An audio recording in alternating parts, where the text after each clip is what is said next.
Olá, queridos e queridas. Eu estou contando a história de Jesus, do livro O Maior Homem que Já Viveu, e hoje a história é Humildade na Última Páscoa. Pedro e João, orientados por Jesus, já chegaram a Jerusalém para fazer os preparativos para a Páscoa. Aparentemente, acompanhado dos outros 10 apóstolos, Jesus chega no fim da tarde. O sol está mergulhando no horizonte à medida que Jesus e seu grupo descem o Monte das Oliveiras e cruzam o Vale de Cédron. Esta é a última vez que Jesus vê a cidade à luz do dia, até depois de sua ressurreição. Jesus e seu grupo logo chegam à cidade e se dirigem à casa em que celebrarão a Páscoa. Sobem a escada até a grande sala de sobrado, onde acham tudo preparado para a sua celebração particular da Páscoa. Jesus está ansioso por tal ocasião, como diz: "Desejei muito comer esta Páscoa convosco antes de eu sofrer." Tradicionalmente, os celebrantes da Páscoa se servem de 4 copos de vinho. Depois de participar naquele que evidentemente é o terceiro copo, Jesus dá graças e diz: "Tomai isto e passai-o de um para outro entre vós, pois eu vos digo, doravante não beberei mais do produto da videira, até que chegue o reino de Deus." Em algum momento, durante a refeição, Jesus levanta-se, põe de lado sua roupagem exterior, toma uma toalha e enche de água uma bacia. Comumente, o anfitrião cuidaria de que os pés dos convidados fossem lavados. Mas visto que nessa ocasião não há anfitrião, Jesus cuida desse serviço pessoal. Qualquer um dos apóstolos podia ter aproveitado a oportunidade para fazer isso.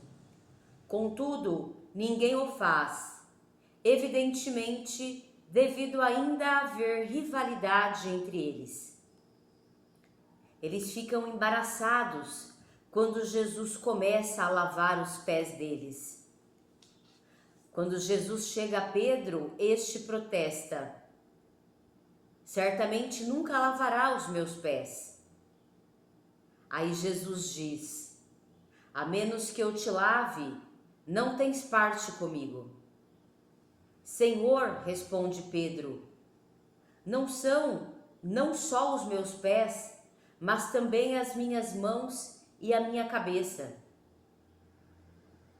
"Quem se banhou," diz Jesus, "não precisa lavar senão os seus pés, mas está inteiramente limpo. E vós estáis limpos, mas não todos." Ele faz esse comentário porque sabe que Judas Iscariotes planeja traí-lo. Ao terminar de lavar os pés de todos os 12, até mesmo os de Judas, o seu traidor, Jesus veste as suas vestes exteriores e reclina-se novamente à mesa. Daí pergunta: "Sabeis o que vós tem feito? Sabei o que vos tenho feito? Vós me chamais de instrutor e senhor, e falais corretamente, pois eu o sou. Portanto, se eu, embora senhor e instrutor, lavei os vossos pés, vós também deveis lavar os pés uns dos outros. Pois estabeleci o modelo para vós, a fim de que assim, como eu vos fiz, vós também façais. Digo-vos em toda a verdade, o escravo não é maior do que seu amo, nem é o enviado maior do que aquele que o enviou.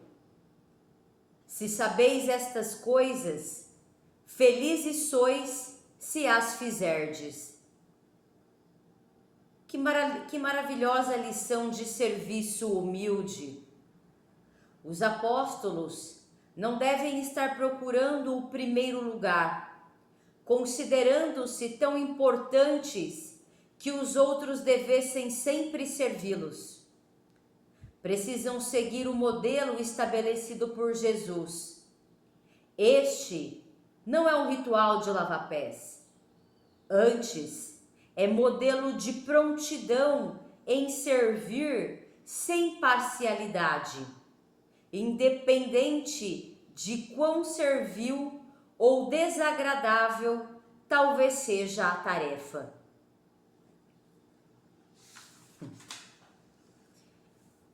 É realmente, né, uma grandiosidade imensa, né? A gente acha que ser rei, ser, né, um governante, ser uma autoridade é ser servido, né, o tempo todo, é estar numa posição de superioridade, de arrogância.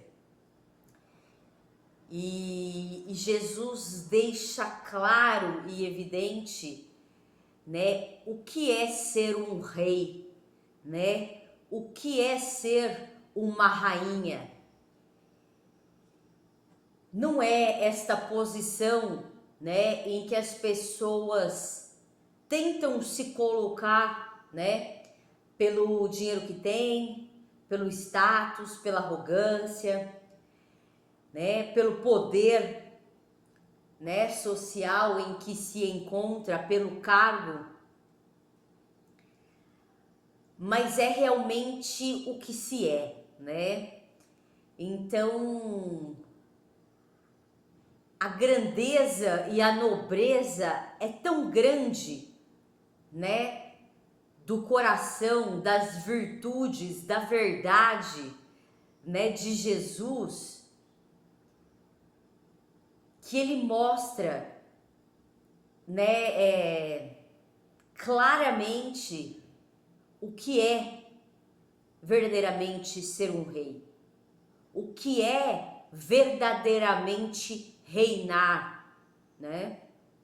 O que é verdadeiramente o reino. Porque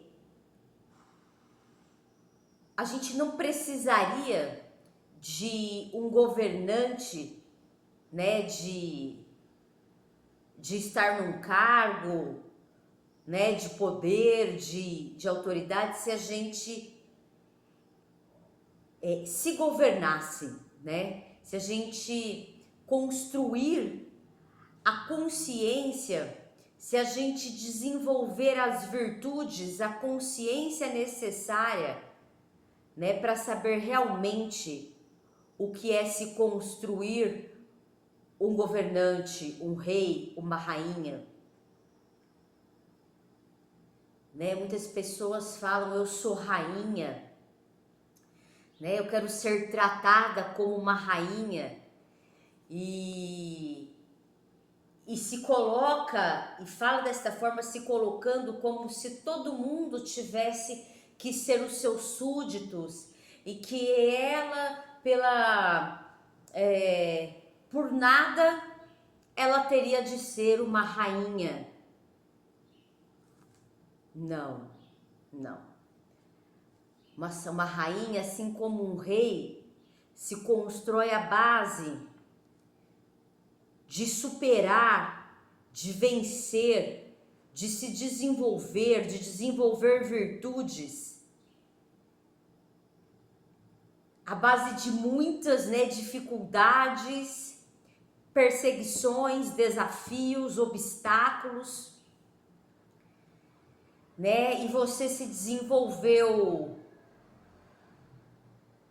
Você desenvolveu a temperança, você desenvolveu a resiliência, você desenvolveu a persistência, você desenvolveu a coragem, você desenvolveu a amorosidade, você desenvolveu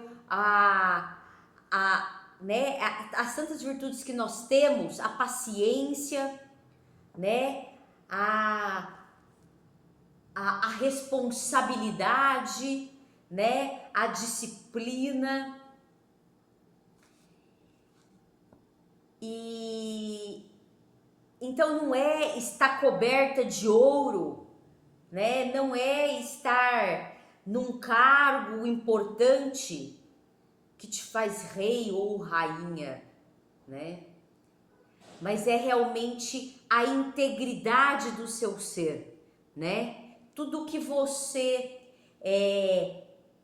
percorreu, o caminho que você percorreu, integrando, né, as suas sombras, desenvolvendo as suas virtudes, né? Porque este caminho que Jesus vai fazer de sofrimento, o que a gente traz para nós é que este mesmo caminho tem de ser percorrido para que depois de todo esse sofrimento, para depois que a gente sangre tudo que a gente tem que sangrar, das nossas dores, das nossas mágoas, dos nossos ressentimentos, das nossas culpas, dos nossos medos, da nossa inveja, do nosso egoísmo, né? Conforme a gente vai olhando e desenvolvendo as virtudes e deixando essas sombras que não nos dominem mais, né? Depois que a gente sangra tudo, depois do sofrimento, vem a mudança, né? Vem a verdadeira vida. E nós não estamos falando aqui de um sofrimento, então eu tenho de sofrer, não. Você tem de percorrer a sua trajetória de forma íntegra, né? Eu tenho que sim olhar para a minha história, né? Eu tenho de perdoar, né? Lembrando que perdoar não é aceitar a maldade do outro, permitir a maldade do outro, conviver, né? Continuar convivendo com pessoas que querem viver desta forma na iniquidade. Mas eu preciso me libertar, né? Inclusive de pensamentos e sentimentos de vingança, de ressentimentos, né? De mágoas, porque aquilo não é meu, né? Eu separo o que é meu, o que é do outro. Eu coloco os limites que eu não quero mais aquilo. Me direciono para o caminho que eu quero, né? Um caminho onde eu quero pessoas, sim, corretas, boas, né? Não é a boazinha ou o bonzinho que está procurando validação dos outros, que está buscando afeto, que está buscando reconhecimento. E não que a gente não vá ter, né, o afeto, o reconhecimento, mas a pessoa que está buscando isso numa carência e só faz as coisas se tiver isso, né? Se não tiver críticas, se não tiver obstáculos, esse é o bonzinho e a boazinha. Nós estamos falando de uma pessoa boa, é uma pessoa correta, que ela vai se manter num caminho justo, independente de cair, independente de errar, né? Independente dos obstáculos, do sofrimento, ela vai se manter, né, no caminho mais honesto, justo, verdadeiro possível, né, para que porque é o que ela quer, né, é o que ela quer. E aí a gente coloca esses limites para que também a gente, neste caminho, né, se colocando neste caminho do que a gente decide o que a gente quer e escolhe, a gente também encontre pessoas que ressoem com aquilo, né? Então o perdão não é se manter ali com pessoas que estão na maldade, né, com você, que estão na inveja, que estão, né? Mas é esta libertação interna, né, de qualquer coisa em relação a essas pessoas, né? Ressentimentos, mágoas, né? A gente vê aqui Jesus, né, sabendo que Judas iria traí-lo, né? E mesmo assim ele lava os pés de Judas, né? Tipo, ele não traz nenhum tipo de vingança, nenhum tipo de... ele é livre, né? Ele é livre. A pessoa, né, vai ter que lidar, Judas vai ter que lidar com isso, né, com a atitude dele. Né? E esse sofrimento que Jesus vai passar é exatamente isso que eu acabei de falar. A gente também tem que viver a nossa, né, o que a gente tiver que sangrar para poder nos curar, né, para poder nos libertar, né, dessas amarras. A gente também, se a gente quer mudar, né, a gente vai ter inicialmente sofrimentos, né? Eu quero sair da preguiça, do egoísmo, da luxúria, né? Como eu estou num hábito constante, de repente há muitos anos praticando isso, vai existir um sofrimento quando eu decidir escolher deixar isso, né? Porque está-se já no automático há muito tempo naquilo ali. Então, vai existir um caminho de sofrimento, né? Para o desenvolvimento da grandeza, da nobreza muito maior, né?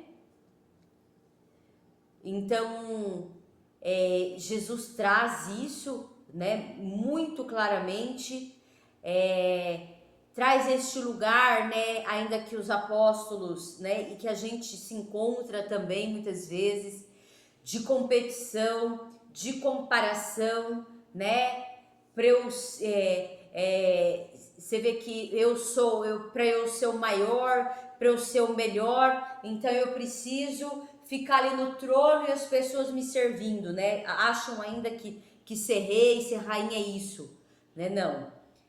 É você realmente ser, né? Porque uma pessoa que pode governar realmente, né? É uma pessoa que é justa, é uma pessoa que percorreu o caminho e ela é simples de coração, ela é nobre, ela é justa, ela é digna, né? Não é de um lugar oco, né, de ser colocado ali e, né, achar que eu sou o, né? Então você vê o rei realmente, né? Jesus aí, né, que traz aí realmente o verdadeiro reinado, né? Ele mostra, então, ele dá o exemplo do que é ser, né? Do que é ser um verdadeiro rei, né? Ou uma verdadeira rainha, que está longe das vaidades, da arrogância, né? Da superficialidade, né? Só da materialidade somente, né? E então é isso, né? Que Jesus aí nos deixa aí muito claro. E, né, inclusive, até dando um outro exemplo, eu vejo, né, muitas pessoas que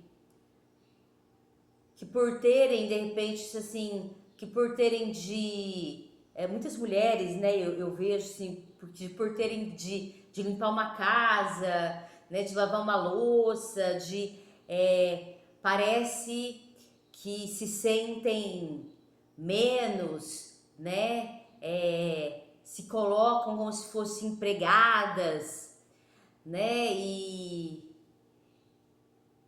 e as outras, assim, né? E tem outras que se colocam, né? Porque, eu não faço isso, porque eu não, sabe, né? Porque eu sou uma rainha, então eu não limpo, eu não lavo uma louça, tipo. E é muito pelo contrário, né? A gente realmente tem de ver que a vida, ela é construída exatamente à base de você trazer o cuidado, né, de você, trazer o cuidado de si, da sua casa, né, das suas coisas, e que a gente entrar em discursos, né, de pessoas que também estão vazias e colocam desta forma, né, é a gente também se deixar levar, né, ao invés da gente ser firme, né, inclusive internamente, sobre o que a gente realmente é. E o que a gente está fazendo é muito nobre, né? É muito grandioso, né? Hoje a gente tem uma sociedade que só traz valor, né, para quem ganha, né, o dinheiro em si, né, e não para quem cuida dos filhos, né, para quem nutre realmente e de verdade os que estão ao seu redor, né?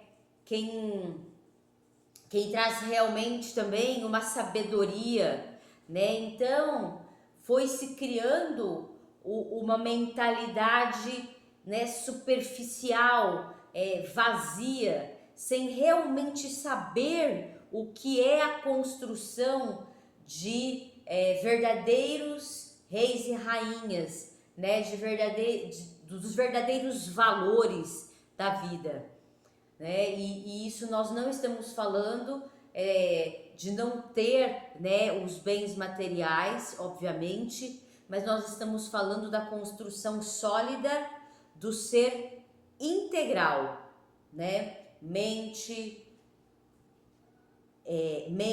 coração, espírito, corpo, né, o material, né, para que realmente seja uma base e uma casa sólida, uma construção sólida, verdadeira e inquebrantável, né?